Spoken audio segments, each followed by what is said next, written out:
ಹೆಸರುವಾಸಿಯಾಗಿರುವ ತನ್ನ ಪತಿ ಮೈದುನ ರಕ್ಷಣೆ ಮಾಡುವ ಭಾರ ನಿನ್ನದೇ ಕೊಡಿದೆ ತಾಯಿ.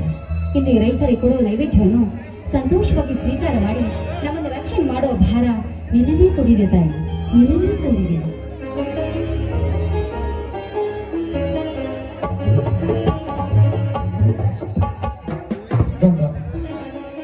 ಭೂಮಿ ತಾಯಿ ಕೊಟ್ಟ ಸಿಹಿ ಹಬ್ಬದ ಅಮೃತವನ್ನು ಭೂಮಿ ತಾಯಿಗೆ ಸಿಂಪಡಿಸಿ ಸಂತೋಷವಾದಯ. ಹೌದು ತಾಯಿ, ಈ ಸಿಹಿ ಹುಡುಗಿಯನ್ನು ಈ ಭೂತಾಯಿಗಲ್ಲದೆ ಮತ್ತಾರಿಗಿಂತ ಉಣಬಡಿಸಲು ಮೊದಲು ಈ ತಾಯಿ ಶಾಂತರಾಗಬೇಕು. ಆಮೇಲೆ ಇವ್ರ ಮಕ್ಕಳಾದ ನಾವು ಶಾಂತರಾಗಬೇಕು. ಈ ಭೂತಾಯಿ ಸೇವೆ ಮಾಡುತ್ತಿರುವ ನಾವೇ ಭಾಗ್ಯವಂತರಲ್ಲವೇ? ಅಲ್ಲ, ನೀವು ಕೂಡ ಆ ತಾಯಿಗೆ ನಮಸ್ಕರಿಸಿ ಪ್ರಸಾದ ತೆಗೆದುಕೊಳ್ಳುವಂತೆ. ಆಯ್ತು ಮಾತು.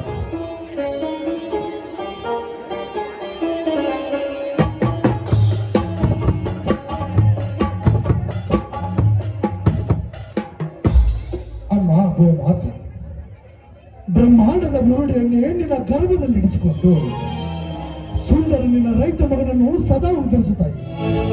ನಿನಗೆ ನನ್ನ ನಮಸ್ಕಾರಗಳು. ಒಪ್ಪತ್ತಿನ ಗಂಜಿಗೆ 20 ಹನಿ ಬೆವರನ್ನು ಕುಡಿದು ಅಡಿದಾವರದಲ್ಲಿ ದುಡಿದಷ್ಟೇ ಬೇಡಿದ ಫಲ ಕೊಟ್ಟು ಆದರೆ ದೊಡ್ಡ ರೈತನಾಗಿ ಮಾಡಿದೆ. ಜಗತ್ತಿಗೆ ಅನ್ನ ಹಾಕುವ ಅನ್ನದಂತ ರೈತನೊಬ್ಬನೆಂಬ ಘೋಷಣೆ. ಆದರೆ ಇಂದೆಲ್ಲಿ ಈ ರೈತನಿಗೆ ಸ್ವಾತಂತ್ರ್ಯ ಕಡುಬ ವ್ಯಾಪಾರಿಸ್ತ ಅಧಿಕಾರಿ ಕೈಯಲ್ಲಿ ಸಿಕ್ಕು ಓದಾಡ್ತಿದೆ ಈ ರೈತನ ಬಗ್ಗೆ. ಅದಕ್ಕೆ ನಿನ್ನ ಪಾದ ಕಮಲಗಳಲ್ಲಿ ಬಿದ್ದು ಬೇಡಿಕೊಳ್ಳಮ್ಮ ಈ ರೈತ ಮಗನನ್ನು ಕೊಡಿಸುವಂತ. ಹೌದು ಸ್ವಾಮಿ, ಈ ಭೂತಾಯಿ ನಂಬಿದವರನ್ನು ಎಂದಿಗೂ ಕೈಬಿಡುವುದಿಲ್ಲ. ಬಡವ ಶ್ರೀಮಂತ ಎನ್ನುವ ಭೇದ ಭಾವವಿಲ್ಲದೆ ಭಕ್ತಿ ಮಾರ್ಗವಾಗಿ ಮುಕ್ತಿ ಹೊಂದುವುದೆಂದು ಈ ಮಣ್ಣು ಮುಟ್ಟಿದರೆ ಸಾಕು. ಅವರ ಬಾಳು ಚಿನ್ನವಾಗುವುದರಲ್ಲಿ ಸಂದೇಹವೇ ಇಲ್ಲ. ಹೌದು ಗಂಗಾ, ನಿಜ ಗಂಗಾ. ನಸಿಗಿನಲ್ಲಿ ಎತ್ತು ಎಮ್ಮೆಗಳನ್ನು ಬಿಟ್ಟು ಕಸದ ಬುಟ್ಟಿಯನ್ನು ತಲೆ ಮೇಲೆ ಹೊತ್ತು ತೆಪ್ಪಿಗೆ ಹಾಕುವಲ್ಲಿ ನಿಜಕ್ಕೂ ಅನ್ನದಾತ. ಆದರೆ ಚಿನ್ನದ ಬೆಲೆ ಕೊಟ್ಟು ಹೊಟ್ಟಿನ ಮನೆ ಕಟ್ಟಿ ನಿಮಗೆ ಎತ್ತರ ಬೆಳೆದು ನಿಂತಿರುವ ಈ ಜನರ ಪರವನ್ನು ಕಿತ್ತುಗಳು ಸಾಗುತ್ತಿರಲ್ಲ, ಹೀಗಾಗಿ ವ್ಯಾಪಾರಿಸ್ತರು ಶ್ರೀಮಂತರಲ್ಲದೆ ಮನೆಯ ಅರ್ಚನೆಗಾಗಿ ಹಿಂದೆ ಮಾಡಿದ 100 ಚೂರು ಸೂರ್ಯಪಾನದ ಹೊತ್ತವಲ್ಲ ಅಳತೆಯೇ ಪಾಲಾಯ್ತು. ಅಂದಾಗ ಇಷ್ಟು ಬೆಲೆ ತುಂಬಿ ನಿಂತರೂ ಈ ರೈತರಿಗೆ ಒಂದು ಕಾಸಿಲ್ಲ ಕೈಯಲ್ಲಿ. ಮನೆತನದ ಖರ್ಚಲ್ಲದೆ ಎಣ್ಣೆ, ಬೀಜ, ಗೊಬ್ಬರ ಈ ಎಲ್ಲಾ ಖರ್ಚಿನ ಪರಿಸ್ಥಿತಿ ಒತ್ತಡವೇ ಹೆಚ್ಚಾಗಿರುವಾಗ ಹಾಕಿದ್ರೂ ಆಗಿರ್ಬೋದು. ಇಲ್ಲಿ ಬಿಡಿ, ಈ ಸಲ ಬರುವ ಮಾಲಿನ್ಯ ಚೆನ್ನಾಗಿ ಹಣ ಸಂಪಾದನೆ ಮಾಡಿದ್ರೆ ಆಯ್ತು. ಮಣ್ಣಿನಲ್ಲಿ ಮಣ್ಣಿಗಾಗಿ ದುಡಿಯುವ ಈ ಶರೀರ ಮಣ್ಣಿನಿಂದಲೇ ಚಿನ್ನವಾಗುವುದರಿಂದ ಅಂದಂತೆ ನಮ್ಮ ಕರ್ತವ್ಯ ಮಾಡಲೇಬೇಕು. ದುಡಿತವೇ ದುಡ್ಡಿನ ತಾಯಿ. ಈ ಸಲ ತುಂಬಿ ನಿಂತಿರುವ ಬೆಲೆ ರೈತರ ಕಲಿಯನ್ನು ಕಲಿದರಲ್ಲಿ ಸಂದೇಹವಿಲ್ಲ. ಈ ಬಂದ ಹಣದಿಂದಲೇ ನನ್ನ ತಮ್ಮನ ಮದುವೆ ಕಾರ್ಯ ಮಾಡಿ ಮುಕ್ತಿಯಾಗಬೇಕು. ಹೌದು, ತಂದೆ ತಾಯಿನ ಕಳೆದುಕೊಂಡು ತಪ್ಪನೇ ಆಗಿರೋ ನನ್ನ ಮೈದುನ ಜವಾಬ್ದಾರಿ ನಿಮ್ಗೆ ಇದೆ ಅಂದ್ಮೇಲೆ ಆ ಕೆಲಸ ನಾವು ಮಾಡ್ಲೇಬೇಕು ಅಲ್ರಿ? ಅವನನ್ನ ಹಂಗೆ ಬಿಟ್ರೆ ಕುಸ್ತಿ ಕಬಡ್ಡಿ ಅಂತ ತಿರುಗ್ತಾನೆ ಇರ್ತಾನೆ. ಆದಷ್ಟು ಬೇಗ ಅವ್ನಿಗೆ ಮದುವೆ ಮಾಡಿ ಮನೆ ಹಾಕಿ ಇಡಿಸ್ಬೇಕು ನೀವು. ಹೌದು, ಅವನು ಹಾಗೆ ಬಿಡಬಾರದು. ಬೇಗನೆ ಮದುವೆ ಮಾಡಿ ಮುಗಿಸ್ಬಿಡೋಣ.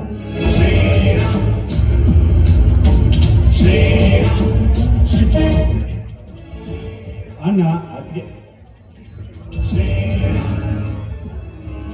ಈಗ ಬಂದೇನಪ್ಪ ಸೋದರ?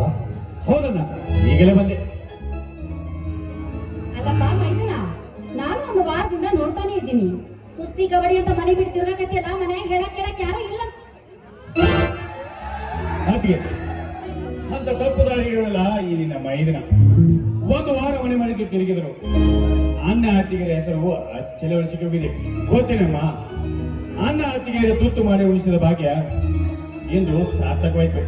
ರಾಜ್ಯ ಮಟ್ಟದ ಕುಸ್ತಿ ಸ್ಪರ್ಧೆಯಲ್ಲಿ ದೊಡ್ಡ ಬಾರ್ಸು ಕಡೆ ಕಿತ್ತು ತಂದೆ ನಿನ್ನ ತಮ್ಮ. ಬಹಳ ಸಂತೋಷವಾಯ್ತು ತಮ್ಮ. ನಿನಗೆ ಅಣ್ಣ ನೆನೆಸಿಕೊಂಡ ನನ್ನ ಜನ್ಮ ಸಾರ್ಥಕವಾಯ್ತು. ಸ್ವಾಮಿ, ಹುಲಿ ಹೊಟ್ಟೆಯಲ್ಲಿ ಹುಲಿ ಹುಟ್ಟುತ್ತದೆ ವಿನಃ ಇಲಿಯಿಂದ ಹುಟ್ಟುವುದಿಲ್ಲ. ಆದ್ರೆ ಕಲಿಯುಗದ ಕರ್ಣ, ಕರಾಟೆ ವೀರ, ಗಂಡುಗಲಿ ರೈತ ನೆನೆಸಿಕೊಂಡಿರುವ ಆರಿನ ತಂದೆ ಕೀರ್ತಿ ಇದು ನಿನ್ನಿಂದ ಉಳಿತಪ್ಪ. ಆದ್ರೆ ಒಂದು ಮಾತು, ಸತ್ಯ, ನ್ಯಾಯ, ನೀತಿ, ಧರ್ಮಕ್ಕೆ ತಲೆ ತಗ್ಗಿಸಬೇಕೆ ಹೊರತು ಸ್ವಾರ್ಥಕ್ಕೆ, ಸಂಪತ್ತಿಗೆ ಯಾವತ್ತಿಗೂ ತಲೆ ತಗ್ಗಿಸಬೇಡ. ಅಷ್ಟೇ ಅಲ್ಲ ತಮ್ಮ, ಭೂತಾಯಿ ಒಡಲಿಗೆ ಜನಿಸಿ ಗಂಡು ಎನಿಸಿಕೊಂಡ್ರು ನಾವು ನ್ಯಾಯಕ್ಕಾಗಿ ರಕ್ತ ಹರಿಯಲಿ, ಭೂತಾಯಿ ಸೇವೆಗೆ ದೇಹವೇ ಬೀಳಲಿ. ಆದರೆ ಈ ಭಾರತದಲ್ಲಿ ಕನ್ನಡ ನಾರಿಯರ ಮಾನ ರಕ್ಷಣೆಗಾಗಿ ಪ್ರಾಣವೇ ಹೋಗಲಿ. ಆದರೆ ಸತ್ಯವೆಂದಿಗೂ ಕೈ ಬಿಡಬೇಡ, ಪರಸ್ತ್ರೀಯ ಹೆಣ್ಣನ್ನು ಕಣ್ಣೆತ್ತಿ ನೋಡಬೇಡ. ನಾಡ ರಕ್ಷಣೆಗಾಗಿ ಭೂತಾಯಿ ಮಗನಾಗಿ ದುಡಿಯುವುದು ಮಾತ್ರ ಮರೆಯಬೇಡ. ಸತ್ಯವಾಗಿ ನಿಮ್ಮ ಮಾತನ್ನು ಚಾಚು ತಪ್ಪದೆ ಪಾಲಿಸುತ್ತೇನೆ. ಶ್ರೀಮಂತ ವ್ಯಾಪಾರಸ್ಥರಿಗೆ ಸಿಂಹ ಸ್ವಪ್ನವಾಗಿ ನ್ಯಾಯದ ತಲೆ ಮೇಲೆ ಕಾಲಿಟ್ಟು ಮೇರೆಯ ರೌಡೆ ಎದೆ ತಟ್ಟಿಲಿತ್ತು ಸತ್ಯದ ನನ್ನ ದೇಹ ಕಟ್ಟಿಸಿಕೊಂಡು ನಾನನ್ನು ಉಳಿಸುವೆ. ಈ ಭೂತಾಯಿ ಮಗನಾಗಿಯೇ ದುಡುವೆ, ಈ ಭೂತಾಯಿ ಮಗನಾಗಿಯೇ ಮುಡಿವೆ. ಅಂದಾಗ ಸೋದರ ರೈತನಾಗಿ ಹುಟ್ಟಿದಕ್ಕೂ ಸಾರ್ಥಕವಾಗುತ್ತದೆ. ಜಗತ್ತಿಗೆ ಅನ್ನ ಹಾಕುವ ಅನ್ನದಾತನಾಗಬೇಕು ವಿನಃ ಇನ್ನೊಬ್ಬರನ್ನು ಜಬರ್ದಸ್ತ್ ಮಾಡಿ ದಬ್ಬಾಯಿಸುವ ಅಧಿಕಾರಿ ನೀನಾಗಬಾರದು. ಇನ್ನೊಬ್ಬರ ಕೋಳ ಕೆಳಗೆ ನಿಂತು ಸಂಬಳ ತೆಗೆದುಕೊಳ್ಳದೆ 10 ಜನರಿಗೆ ತುತ್ತು ಅನ್ನ ಹಾಕುವ ಎತ್ತಿನಿಂದದಿ ಬಿತ್ತಿ ಬೆಳೆದ ನೀನಾಗಬೇಕು. ನಿಜನಾ? ನಿಜ. ಏನೇ ಆಗಲಿ ನಂಬಿ ತಿಳ್ಕೋ ಈ ಮಣ್ಣಿನ ಮನವನ್ನು. ಗಂಡ, ನನ್ನ ತಮ್ಮ ಕುಸ್ತಿ ಪಂದ್ಯದಲ್ಲಿ ಪ್ರಥಮ ಸ್ಥಾನ ಪಡೆದು ಕಡಗ ಗೆದ್ದಿದ್ದಾನೆ. ಇದೇ ಸಂತೋಷಕ್ಕೆ ಒಂದು ಗೀತೆಯನ್ನು ಹಾಡಿ ಅವನ ಮನ ತಿಳಿಸುವೇ. ಬೆಳಗಿನ ಅಂಗಣದಲ್ಲಿ ಅರಳಿದ ಪ್ರೀತಿಯ ಸಂಚಾರ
ನನ್ನ ತಮ್ಮ ಹಸಿದು ಬಂದಂತೆ ಕಾಣುತ್ತದೆ. ಭೂತಾಯಿಯ ಪ್ರಸಾದನೆಲ್ಲ ಅವನಿಗೆ ಕೊಟ್ಟುಬಿಡು, ಊಟ ಮಾಡಲಿ. ಹೌದು. ಅಣ್ಣ ನೀನು ಬರ್ಬೇಕಾಗಿತ್ತು. ನಾನಿನ್ನೂ ಶೇಂಗಾದ ಬೆಳೆಗೆ ನೀರು ಹಾಯಿಸ್ಬೇಕು. ಮೊದಲು ನೀನು ಊಟ ಮಾಡಿ ಮನೆಗೆ ಹೋಗ್ಬಿಡು. ಆಯ್ತಣ್ಣ, ಈ ಬುಟ್ಟಿಯನ್ನು ತೆಗೆದುಕೊಂಡು ಹೋಗಲೇ. ಓಹೋ, ಮೈದ್ನ, ಹೇಳತ್ಗೆ ನಾನು ಡ್ಯಾನ್ಸ್ ಬಹಳ ಚಂದ ಮಾಡಿದೆಪ್ಪ. ಥ್ಯಾಂಕ್ ಯು ಅದಕ್ಕೆ, ಥ್ಯಾಂಕ್ ಯು.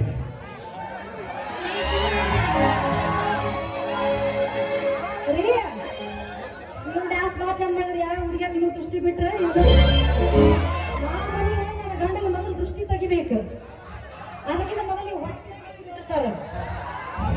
ಗಂಗ, ಹಾ, ಇದೇನೇ ಇಂಥ ಹೊತ್ತಿನಲ್ಲಿ? ಈ ನನ್ನ ಮೈದನ ಎಂತ ತುಂಟಾರಲ್ವಾ? ಹೌದು ಗಂಗ, ತುಂಟನಿದ್ದರೂ ಬಹುದೂರ್ ಪಾಂಡವಿದ್ದಾನೆಗಿಂದ ನನ್ನ ತಮ್ಮ. ಅನ್ನ ಅತ್ತಿಗೆ ಎಂಬ ಮಧ್ಯೆ ಪದವನ್ನೇ ತನ್ನ ಹೃದಯದಲ್ಲಿ ಇಟ್ಟುಕೊಂಡು ಹೇಗೆ ಪೂಜಿಸಿದ್ದಾನೆ ನೋಡು. ಹೌದು, ಜನ್ಮ ಜನ್ಮಾಂತರದಲ್ಲೂ ಕೂಡ ಈ ಅತ್ತಿಗೆ ಮೈದನನಾಗಿ ರೈತರ ಸುತನಾಗಿ ಹುಟ್ಟಿ ಬರಲಿ ಅಂತ ಆ ದೇವ ಬಸವೇಶ್ವರನಿಗೆ ಬೇಡಿಕೊಳ್ಳುತ್ತೇನೆ. ಸರಿ ಸರಿ, ನೀವು ಶೇಂಗಾ ಬೆಳೆಗೆ ನೀರು ಹಾಕಿ ಎತ್ತರ ತಂದು ಬಿಡಿ, ನಮ್ಮ ಮನೆಗೆ ಹೋಗ್ತೀನಿ. ಇದೇನು ಗಂಗಾ, ಮಾತಿನಲ್ಲಿ ಮೋಡಿ ಹಾಕಿ ಗಂಗಾ ನದಿ ಜುಳು ಜುಳುನು ಹರಿದು ಓಡಿ ಹೋಗುವಂತೆ ಓಡಿ ಹೋಗುವೇಲೆ. ನಿಲ್ಲ ಸ್ವಲ್ಪ. ಈ ತಪ್ಪಾದ ಗಾಳಿಯಲ್ಲಿ ಈ ಪಾದ ಒಂದು ಪ್ರೇಮ ಗೀತೆ ಹಾಡಿ ಈ ತಂಪಾದ ತುಟಿಗಳಿಂದ ಒಂದು ಚುಂಬನವನ್ನು ಕೊಟ್ಟು ಈ ದಿನ ಪ್ರತಿದೇವರ ಆಸೆಯನ್ನು ತೀರಿಸಬಾರ ಏನಲ್ಲ ಚಿನ್ನ. ನೀವು ಸಣ್ಣ ಮಕ್ಕಳಲ್ಲಿ ಹಾಡಿಕೊಂಡಿದರೆ ದನಿದ ಏನು ಮನ ತನಿಯುವುದೇ? ನನ್ನ ಮನ ಅಷ್ಟೇ ಗಂಗ. ಹಸಿರು ಸೀರೆನುಟ್ಟು ಸಿಂಗಾರವಾಗಿ ಸೋಮಿಸುವ ಈ ಭೂತಾಯಿ ಮನು ಕೂಡ ಕುಣಿದು ದನಿಯುತ್ತದೆ. ಈಗ ಒಂದು ಗೀತೆ ಅವಳಿ ಈ ದಿನ ಪ್ರತಿದೇವರ ಆಸೆಯನ್ನು ತೀರಿಸುವಾರೆ ಏನೋ ಚಿನ್ನ. ಹೇಗೆ ನನ್ನ ಕಾಯಿಸ್ತಾ ಇದೀಯಾ? ಬೇಗ ಬಾರೆ. ಸಮಾಧಾನ ಮಾಡ್ರಣ್ಣ, ನೀವು ಹೇಳಿದಂತೆ ಆಗಲಿ. ಪ್ರೇಮಗಂಗ ಅಂತರಂಗ ಅಂತರಂಗ ಪ್ರೇಮಗಂಗ ಭಾವ ಸಂಸ್ಕಾರ ಸಂಪೂರ್ಣ ಈಗ ಚಂದ್ರನ